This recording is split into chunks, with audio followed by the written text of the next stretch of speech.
She whispered words that sounded like echoes. "They're waiting for you, outside the door." Anton wanted to ask who she meant, but her body suddenly collapsed to the floor as if there was no more life left in it. At that moment the train jerked again, picking up speed. Now the carriage was filled with sounds. Somewhere ahead someone was shouting. Somewhere behind there was the sound of footsteps. Anton realized that he was not alone in this strange space, but those who were around were not human. He looked at the door leading to the next carriage. It slowly opened with an eerie creak, and Anton saw that behind it was a thick fog. At first nothing could be seen, but then figures emerged from the mist. They were human-sized, but their bodies were elongated and covered with dark, charred skin. Instead of eyes, they had bright points of light that looked like headlights. "You must go through," came the voice of the conductor, who appeared behind Anton. "Pass where?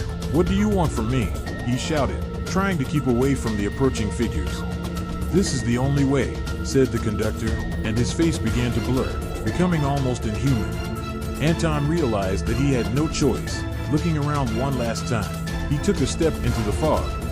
Outside the door, he felt the air grow even colder, and the sounds of the wagon disappeared.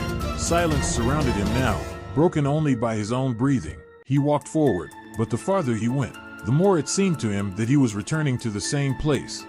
Suddenly a mirror appeared before him. It stood right in the middle of the fog, reflecting not himself, but his fears. In the mirror he saw himself, but surrounded by ghosts, shadows of those who had boarded the train before him. "You are one of us," came a voice from the depths of the mirror. Anton raised his hand to touch the glass, but as soon as his fingers touched the cold surface, the mirror shattered, and he fell into the void. Anton woke up in complete darkness. The silence was deafening, as if everything around him had ceased to exist. His body seemed weightless, as if he was hanging in the void. "Where am I?" he mumbled, but his own voice sounded muffled, as if it came from far away, not from his throat. Suddenly, faint lights began to flicker around him. They flickered on and off as if they were stars, but each one was tied to a thin thread extending into infinity. The lights grew closer and closer, and Anton realized that they weren't just lights. They were scenes. Faces, images, situations flashed in each one. People boarding the train. He saw a woman shivering with cold, a man in military uniform, a crying child. Each light was someone's story, someone's life, cut short here in the void.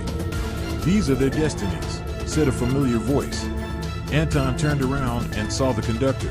This time he looked almost normal, but his eyes were still empty, lifeless. "What is this place? What's going on?" Anton asked, barely containing his fear. "It's a junction,"